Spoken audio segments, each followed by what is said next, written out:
Have you ever looked at your favorite Instagram creator's account and thought, I would love to post awesome photos like that, but I don't have a professional photographer following me around all the time? Well, sister, this video is for you because you don't need any professionals. All you need is some creativity and a tripod, and by the end of this video, your Instagram is gonna look slammin', so keep on watching.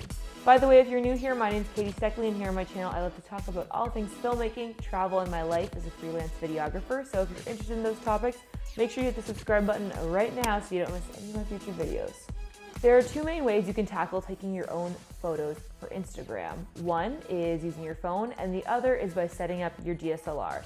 I'm assuming that you for sure have a cell phone already, so we're gonna start with that, and then later on in the video, we're gonna talk about DSLR settings. All you're gonna need is a tripod and a little tripod attachment like this, which I got on Amazon for like $13.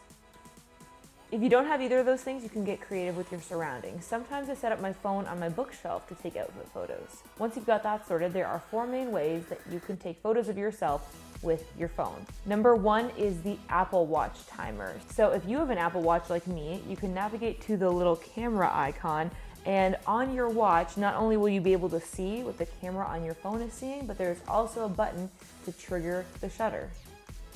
So what I like to try to do is either hold my watch in my right hand or do some kind of pose where my hand is covering my watch so you can't really tell that I'm just pressing a button on it, but it works super well.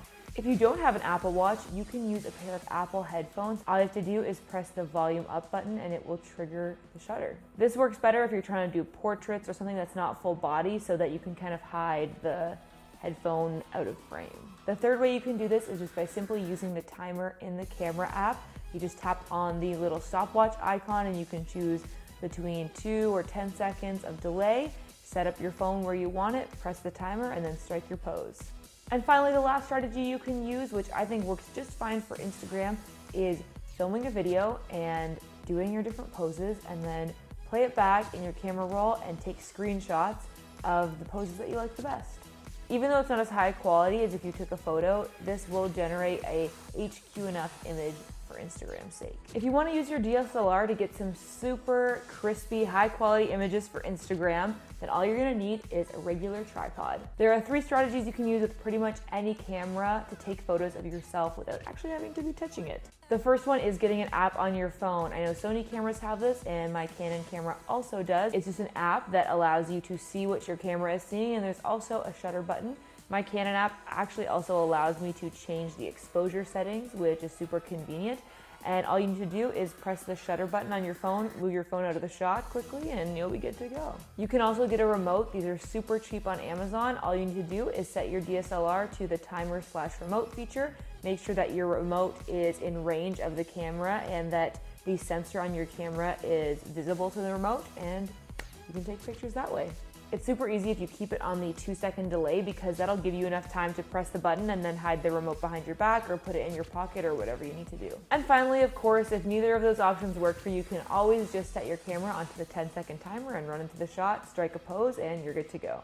Overall, my advice for you is to just keep practicing. It's gonna feel awkward at first, especially if you're used to other people being able to take your photo, because if I'm taking someone else's photo, I can take a shot, adjust the framing, take a shot, adjust. But when you're taking photos of yourself, that is going to be a much longer process, and there's really no getting around that.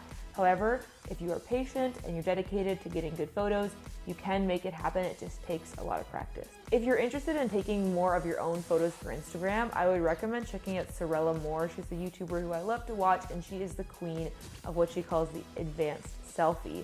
So check out this video right here to go watch further tutorials on how to take awesome photos of yourself. But before you go, make sure you hit the subscribe button so you don't miss any of my future videos. Like I said, I like to post about travel, filmmaking, and my life as a freelance videographer. I hope you found this video helpful, and as always, hope you're having adventures and following your dreams, and I'll see you in the next one. Bye!